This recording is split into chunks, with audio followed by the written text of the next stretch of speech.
speaking of someone else who's on the sort of periphery of the national team at the moment, Dean Henderson. We talked about it before the international break. De Gea went home, had a new baby, looking after the baby, had to quarantine, was away. Henderson got, 5-6 games in a row? Plenty of clean sheets in that time as well. Everything's settled. Everyone's back. Everyone's in the squad. Dean Henderson starts again tonight. If we can get the squad up on the screen, very good. Let's go immediately. I barely even thought right it. On it, innit? Dean Henderson's starting tonight. De Gea on the bench, so he is fit. This is the first time we've really had the position to say, or to really ask the question, is Dean Henderson now Manchester United's number one? There were reports yesterday coming out of the Mirror, I think it was, that United are ready to sell De Gea in the summer. What are your thoughts on that, Jay? First of all, I'll start with you. And do you agree that, at the moment, Dean Henderson is United's number one? I think he probably is. I mean, because before you could say, well, De Gea wasn't there, and then the first time De Gea was back was a cup match, and then you kind of think, well, maybe he won't play. He didn't play for Spain, did he? So it's not like he's knackered from. Even if he did, it doesn't matter because he's a goalie. He's a goalie. But I think now there is this probably was the game of the biggest indicator of where Ollie's head's at with it, because he's sort of been mixing them both up. You've always felt that De Gea's had the edge. Now there's this story about his contracts and his that it could go in the summer. Yeah, I mean, the jury's still out a little bit with Dean Henderson. He's still only young. He's not had a real run in the team. And we've seen this before when goalkeepers have had a decent start to the Manchester United careers, and then, post-Schmeichel, pre-Van der Sar, we had a few sort of who flattered to deceive. So we have to wait and see. But for me, David De Gea has just not been a David De Gea of old for the last 18 months. He's just not. And I think that's the main thing. That's the only reason why we're even having this conversation. Because if David De Gea was playing as well as he can play, and we've seen him in the past, there's no way Dean Henderson would be in the team today. There are close to that. There's only a handful of keepers in history who would have taken De Gea's spot in this team if he was still. He was the one player we had that you could always say would get in anyone's team. Yeah. At a time when others, like maybe him and Pogba for a spell. But now you're having this conversation not because Dean Henderson's been amazing, but because David De Gea hasn't been as good as he used to be. What do you think, Adam? Is Henderson the number one now? And if he is, should he be? What do you reckon? No, he probably is in Ollie's eyes, but he shouldn't be, in my opinion. And let me start off by saying I like Dean Henderson. I think he's got massive potential, massive ability, and I think he'll go on to have a great career. But I do think this is a little bit of Manchester United rushing this situation to try and appease Dean Henderson, try and make sure he doesn't want to leave.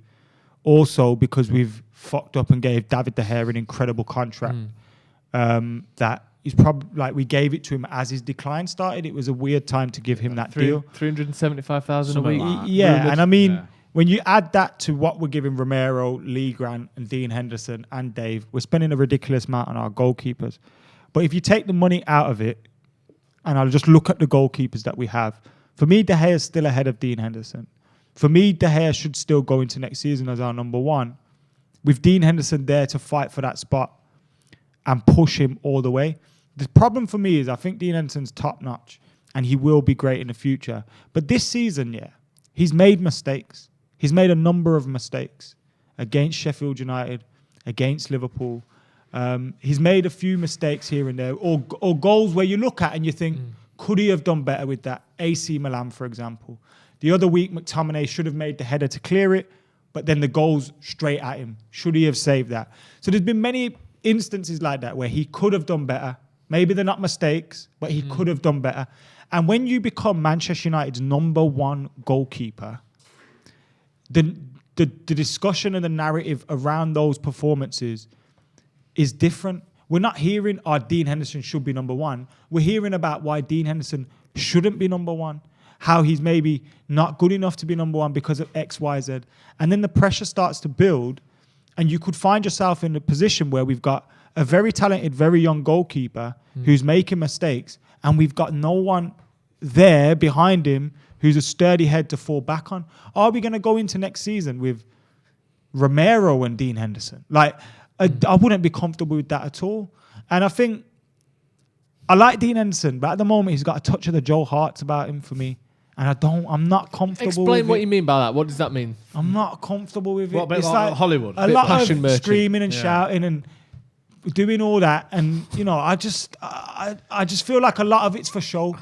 It's weird though. And I just want you to be a goalkeeper. A lot of people criticise the likes of I don't want you Maguire. to be a captain. Do you know what I mean? But that's the thing. A lot of people criticise Maguire. People have criticised De Gea down the years for not being more vocal. I'm not on about being sensible in being vocal and, directing and leading your backline. I'm on about like a lot of extra bits seem. He said the other day, didn't he, about I'd love to have won against Liverpool with the fans there, and that's what I want more than anything. Like, he's a Manchester United fan, I believe, and like, he's gonna say the right things because he's from the club. He's grown up through the club. I mean, we've all seen the video of him celebrating Rashford's debut goal in the United. He's in the fans. He is a Manchester United fan, so of course he can say the right things and all that, and I expect him to do that. And he's also got supreme confidence in his ability, which is great as well. But I'm just scared that we're rushing it. And next season is a different season. Next season, we're hopefully in the Champions League. We're going to be in the Premier League, hopefully in a title race, playing in front of 75,000 every week, going away in Europe to all these different places. It's not Bramall Lane no more, bruv. And it's like, if we've got no one then to fall back on when it's not going right for him, then we got, this is a season where we've not got a number one goalkeeper, so we have to kind of put this as another transitional season. The problem with that for me is that Dean Henderson has had a full season as a number one for a Premier League team. And I know you said it's not Bramall Lane anymore, and of course it isn't. But it's not like he's come through the academy and these are his first ever games for a professional team. It was 2 years ago at Sheffield United, wasn't it? Yeah. One game promoted and then one in the Premier League with one of the the best promotion performances of any team I can remember in recent seasons, especially when you consider the players in that squad. To finish 10th and spend most of the season 5th, and largely that was because of their defence, and a good chunk of that was because of him. I don't think that's quite the same as being completely unsure on someone. And I know he's young, and I know what you mean sometimes when a player says all the right things and invokes all these sort of emotional responses to questions and stuff, you kind of think, oh, is he just saying that to get the fans on side? But I don't think he is doing that. I'm not suggesting you. I'm answering a question that I've seen other people say as well, where it's like, oh, he's just doing it to get fans to like him. A lot of people say the same about McTominay as well.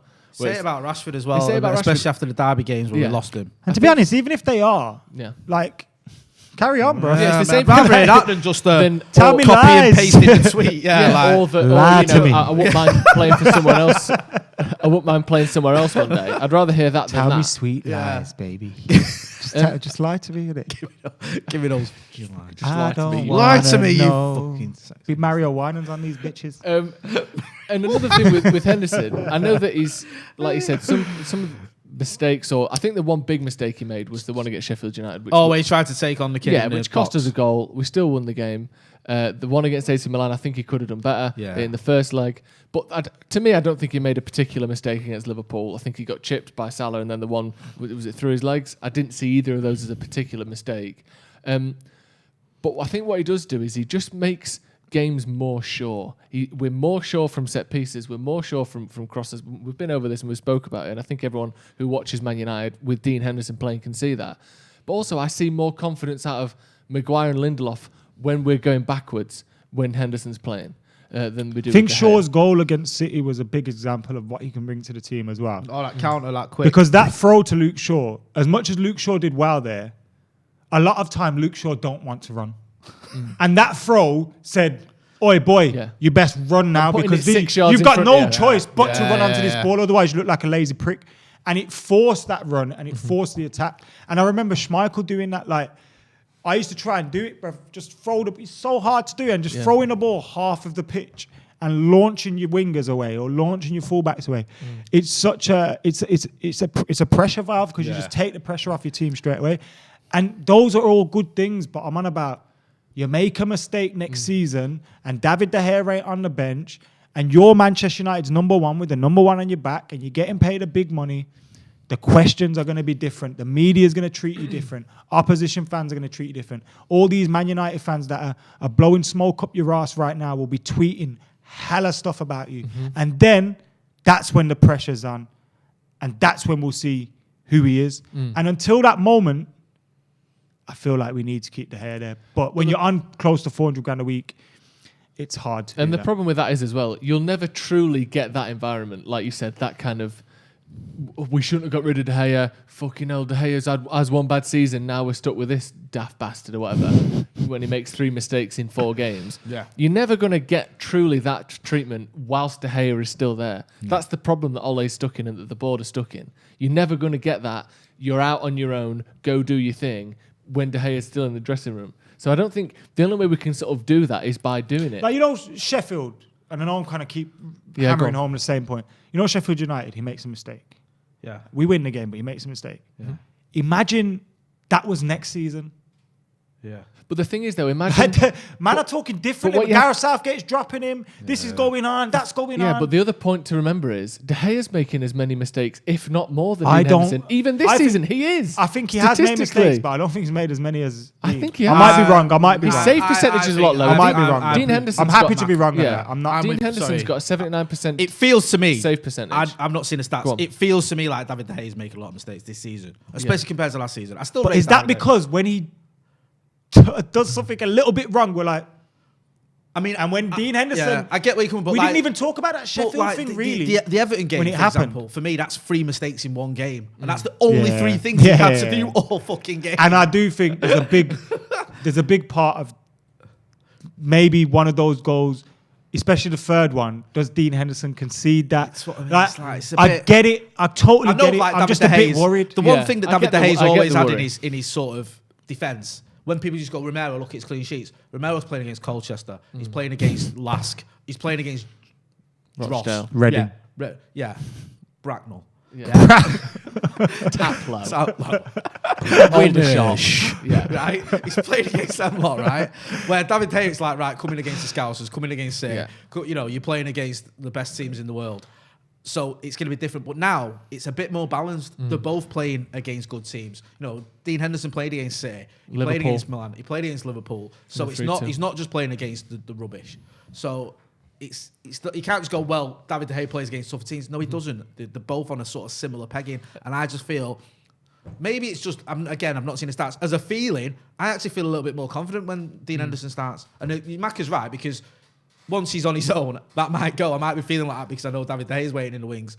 But until we see that happen, you're not going to know, are you? It's going to have to make that decision. Yeah, just to finish that stat I started before, this season, Henderson's save percentage 79%, De Gea's 64%, so quite a big Is that difference really there. bad, 64%? It doesn't feel It's not ideal. It's not toward the top of the list now. It's not ideal. It's not amazing. But again, save percentage, that doesn't take into account the quality of the shots that you've had to save, but over the season, you would The one assume thing, that would though, average with out. David De Gea is his distribution's never been that great. No. His command of his area has never been that great. But as a shot stopper, he's been probably the best on the planet. Football's ruthless. One of the best ever. I would. Sorry? Football's fucking ruthless. I put him fucking towards the believe it, top son. of toward the best ever. David, please stay. David, we were all doing it. Yeah, we'll be please. sat here next season. Oh, Yeah. thank God for that fax machine. And now you're like, fuck him off. Get him out. Hey, well, rubbish, mate. You You're not seeing him in the sellout game. bastard.